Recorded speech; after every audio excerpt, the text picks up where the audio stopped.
We've got to interrupt that report by Hani Mahmoud as we can stay here in Doha and head over to the Qatari conference taking place, the Islamic and Arab Summit, which is kicking off Monday.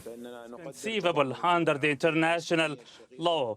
And within this context, we express our appreciation to the Arab states who condemned this Israeli barbaric attack and their support to the lawful measures we will take to safeguard our sovereignty.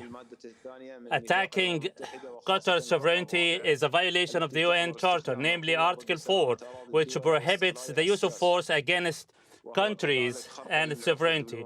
It is also a flagrant violation of the international norms and humanitarian tenets. It cannot be an isolated incident that can go unpunished.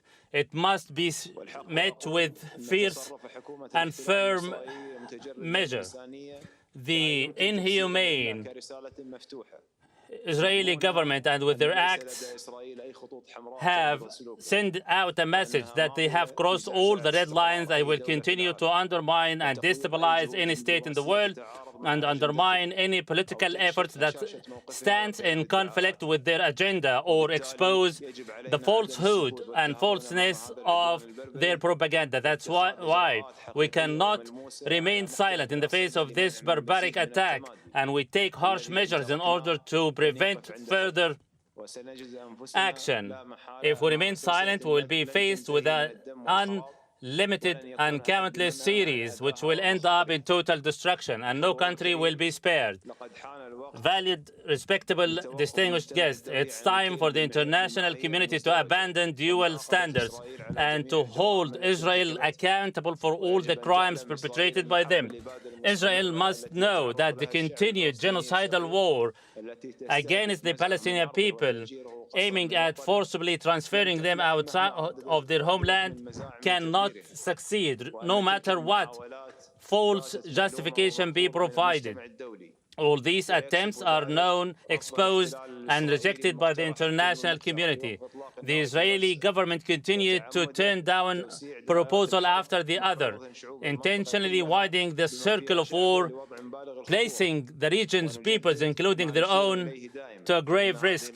And here we would like to reiterate, this region cannot enjoy peace, stability, and security, nor peoples enjoy justice without the Palestinian people restoring their rights, establishing their independent state on the 1967 borders. We in the state of Qatar reiterate that moderation as a means for amicable settlement is not an obligation, yet it is an ethical responsibility deep-rooted in our philosophy. Just and lasting peace is a strategic option, and based on this, we emphasize that the Israeli practices, barbaric and hubris, cannot dent our resolve from continuing to cooperate with our partners in Egypt to bring this unjust, unlawful war to an end. It is no secret that on Thursday last, we stood before the Security Council in order to condemn the Israeli attack on the state of Qatar, and we also appreciate the solidarity by the world states in support of our stand, and we also welcome the statement handed down by the Security Council in this respect.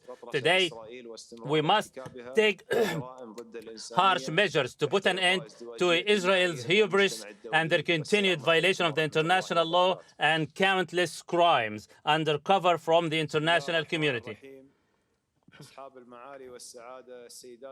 Your Majesties, Your Royal Highnesses, distinguished guests, ladies and gentlemen, it is with pleasure to welcome you in your second homeland, the state of Qatar, and express total appreciation for your participation in this emergency Arab and Islamic summit, convened following the treacherous Israeli aggression on September 9th. Right, well, let's find out more on what is being said there. Charles Stratford is joining us now live from Doha. Now, Charles, the meeting's underway there, and, you know, we've had some headlines come through. The Prime Minister there, Qatari Prime Minister, says Israel's attack will not lead to anything but aborting de-escalating efforts. What can we look ahead to, and what's the reception going to be like from the rest of those people who are convening?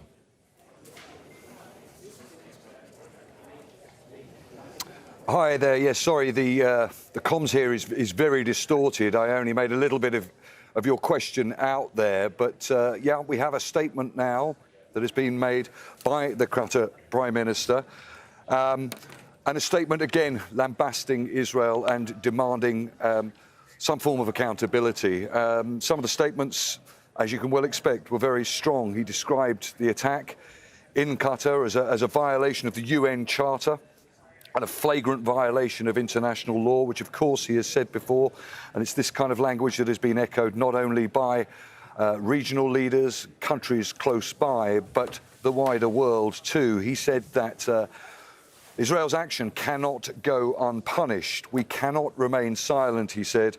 We must take firm actions. Israel's attack will not lead to anything but the aborting of de-escalation efforts. Israel's aggression will only lead to the failure of the negotiation process. As I say, the sound was very distorted in my ear, but we go into tomorrow's summit, we understand, with some form of draft agreement that has been discussed today, but all eyes are going to be on whether such an agreement can actually be implemented, how effectual it is going to be to stop potential future Israeli aggression. We've already heard over the last few days from Netanyahu saying that Hamas are fair game, implying that there may well even be another attack here in Qatar, and that's despite assurances from the US President Donald Trump in the immediate aftermath of that attack taking place, vowing that such action would not happen again. So what can the Arab world, what can GCC, Gulf countries, what can the Organisation of Islamic Conference, who are meeting here today and tomorrow, what can they actually do? Well, analysts will tell you that it's all to do with the level of trust, frankly, that they have now with the US. Let's not forget that this attack happened in Qatar when you had the largest US base in the region here. And there are still questions being asked as to how the Americans did not know or have sufficient enough warning to potentially prevent this attack. That, of course, is denied by the White House. They say that they were told, but there wasn't sufficient enough time to prevent it. So what can actually be done? Well, they're looking here for a coherent and collective response. Is it going to be with respect to, for example, looking at alternatives on the security front? Can they wholly rely, seemingly not, on the Americans to protect this region? So are we going to be looking at potentially reaching out to other security options, other nations that may be willing to step further forward or offer more? Are we going to be looking at potentially weapons agreements, the sharing of weapons systems? Because, of course, the Qataris said the reasons why these missiles hit, one of them was because they were unable technologically, with the weapon systems that they have, to prevent those missiles actually hitting their target and not being intercepted. Then, of course, analysts are also talking about the potential of putting pressure on Israel, both diplomatically and in terms of trade.